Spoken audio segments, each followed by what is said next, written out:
Hey there YouTube, I'm Yukitsu, this is the Yukitsu Times, and welcome to my channel. This is actually my third match in a row, but I'm releasing these at a staggered date just so that they're a little bit spaced out. Don't want to just dump everything in all at once, especially because you don't want to oversaturate, and this gives you a little time off later on in the week. But generally this is how I sort of play it. I usually like to play 5 or 6 games in a row, see how I do. As you can see, we've moved over to the Spear Province. I don't actually want the Yari Samurai, what I want are the Naginata Samurai, so I'll have to work my way somewhere around to get those, but for now, I think actually I have to go all the way down there, which is atrocious, but for now, this will get me something, and it'll get me a little bit closer to my goal. Next I'll be going for those horse archers that are in the cavalry dojo just south of it, and hopefully I'll be able to start working my way across the map. I'm not sure if I want to get the archers next, but we'll have to see how things go.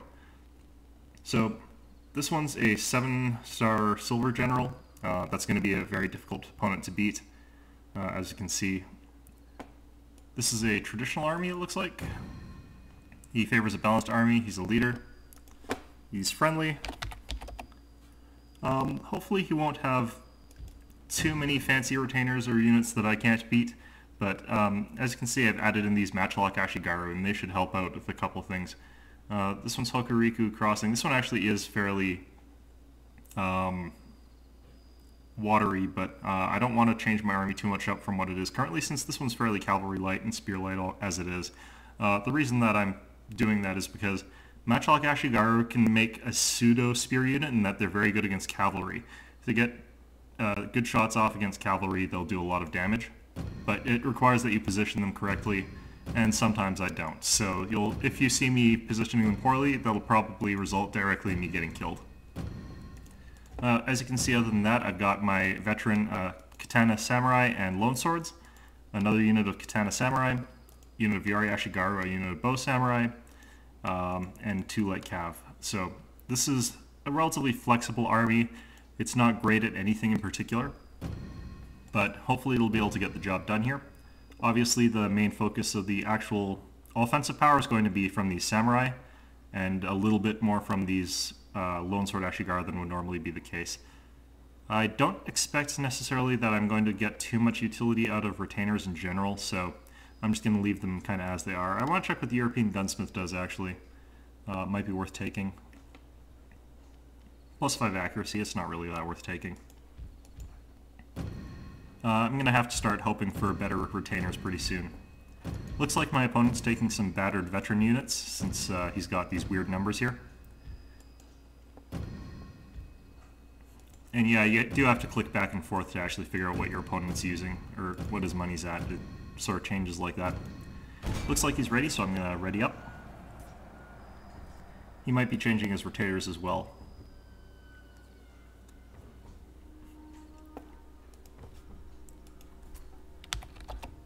There we go.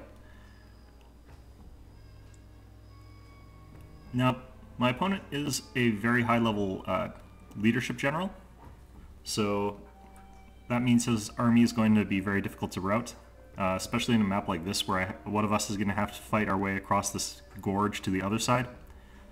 So it'll depend very much on what he's sort of taken, and of course also will depend a little bit on what's on each side. Each of these islands gets a shrine of some sort, and depending on what you get, you're going to be at either a huge disadvantage or a huge advantage. It's not the most balanced of maps. On the other hand though, I'm a little bit less likely to have to worry about that sort of shotgun cav running around ruining me, so... Or if they do show up, it's a little bit easier to repel. We'll have to find out. Does not look like I have any negative retainers against me, and I've started with the farmhouse, which is this is one of the very few maps where I prefer getting the farmhouse, so that's a pretty good thing. Getting the farmhouse means that I can attack him, which is what I always prefer doing, if I can help it. Now, the reason that you don't need the spears quite as badly is that you don't need a spear unit pointing front to guard your front when you've got these matchlocks. and that's because any cavalry unit that does try and run straight ahead is going to get mown down. And if I have to reinforce, I can use this very fast light cavalry to do it. It's a good idea to always hide a little bit of cavalry just so that you have something around just in case. But I'm going to get ready to go capture that farmhouse and see what my opponent has in store for me. So I'm going to ready up. I think my opponent's probably about ready by now. Yeah, this map is one of the ones I always find a bit tricky, actually. And I actually tend to lose more matches than I win on this one. But it's part of the process of getting better, is playing in things that you're not very good at, or playing against things that you're not very good at. Now my opponent has brought a very spear-heavy army, it looks like. In fact, I don't think I see any ranged units whatsoever in his army composition. So if he gets the morale, or the workshop, he'll be in a fairly good position.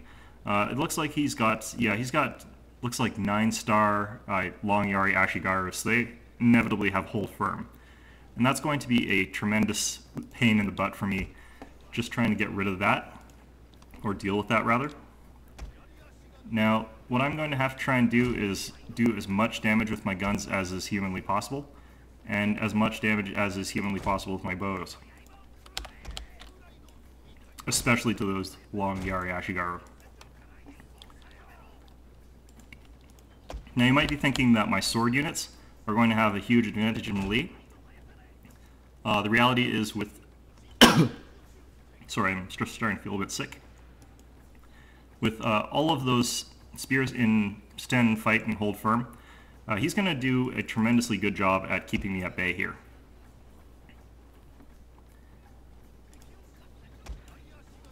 So what I'm going to have to do is sort of spread my units out. I need to get around his flanks, and I need to be shooting at him as much as possible.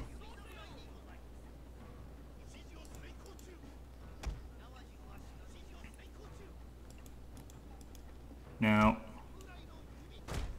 I don't really know if I want to be moving my bows up too far here.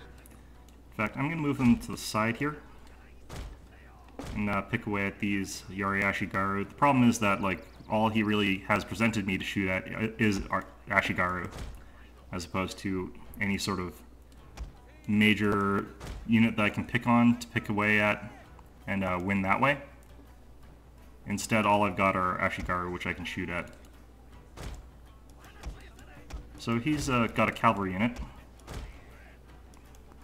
He's got a couple of cavalry units. Light cav though, so. I can actually engage them directly with my swords.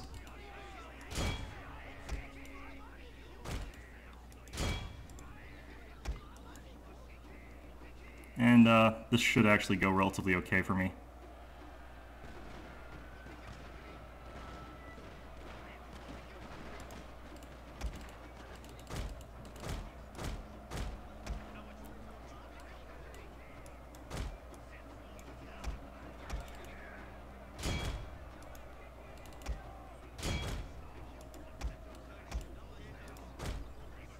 Now, since my opponent doesn't get a chance to go into spear wall, this is going to go a little bit better in my favor than I otherwise would have.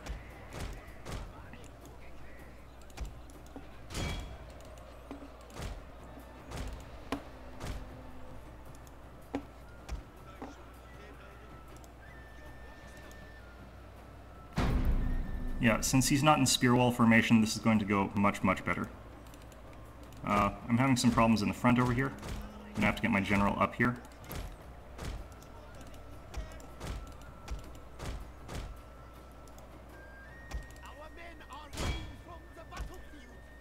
Let's get this rally down. I want my Matchlocks to start shooting at his general here.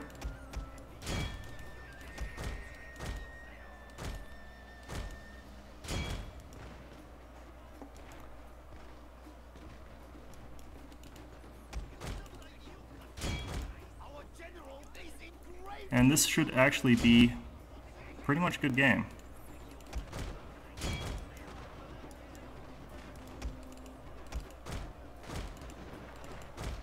So since my opponent got a bit impatient and charged in at me, I should be able to win this one.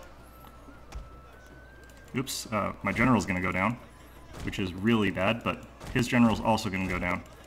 So we're kind of even on that front.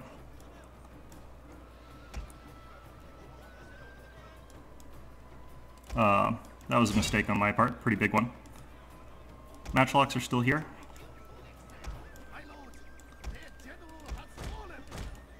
And with their general fallen, I'm free to move these guys back up here.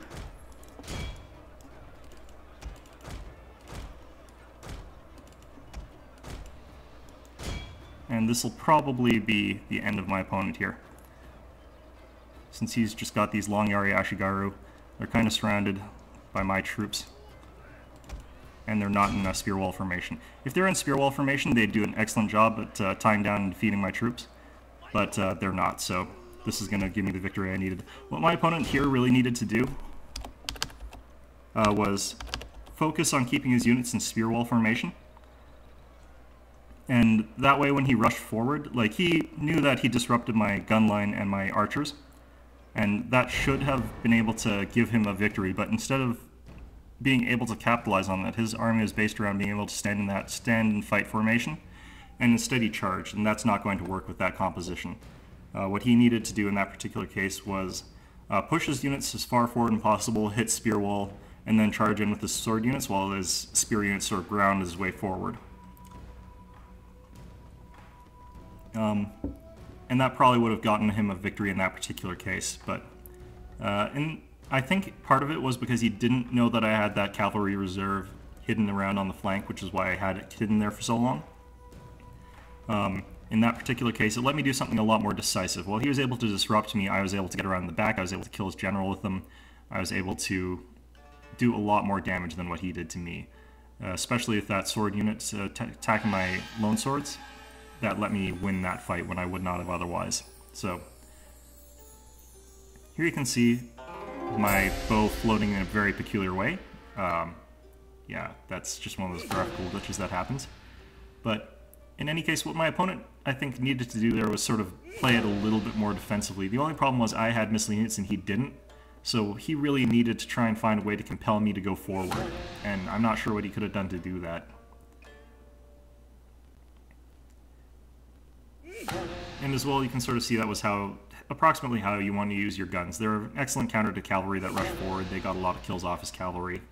And once they moved back, they were in a good position to sort of snipe at his general. They wiped out quite a few of his general's bodyguard. The only problem was they were shooting at the back of my own archers, which is what caused them to rout so early. But since they did rout so early, they did rally pretty quickly.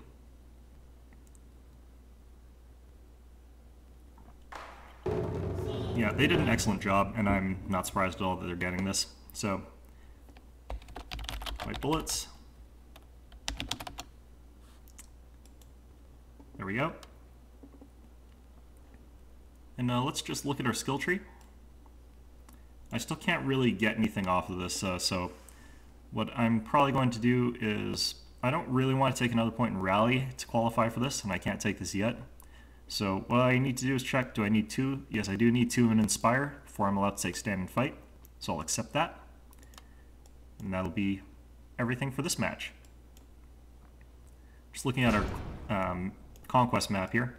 As you can see, got a pretty firm grasp of everything in this sort of area. I can sort of go to whatever region I need to get whatever I want, except for the European horse trader or the boats. I might do naval battles a little bit later, but for now, I'm going to stick mostly with land battles.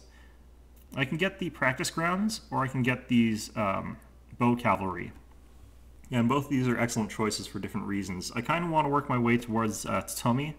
The problem is that it doesn't give me anything directly. What I wanted to get access to are the bow warrior monks, which are an excellent unit if you want to go for an archer sort of focus. They have longer range. They've got a very powerful bow attack. That's just a great way to counter gun lines. Excuse me. But for now, I think I'm going to head over towards Kai, and then I'm going to work my way through South Shimano and then into Tomi. And after that, I'll have to see where I want to go. I kind of want to get Naganatas, but they're literally all the way over here, and I have to win naval battles to get it. I might show you guys some naval battles later. If you want to see those, let me just warn you, naval battles in this game are incredibly boring. Literally, it's just big blob of ships heading towards big blob of ships ever since they nerfed cannons, which made it much more positional. And especially since I don't have access to any of the good boats, I'd probably just outright be screwed. It might be better for me to try and unlock some of the better boats just by capturing these places first.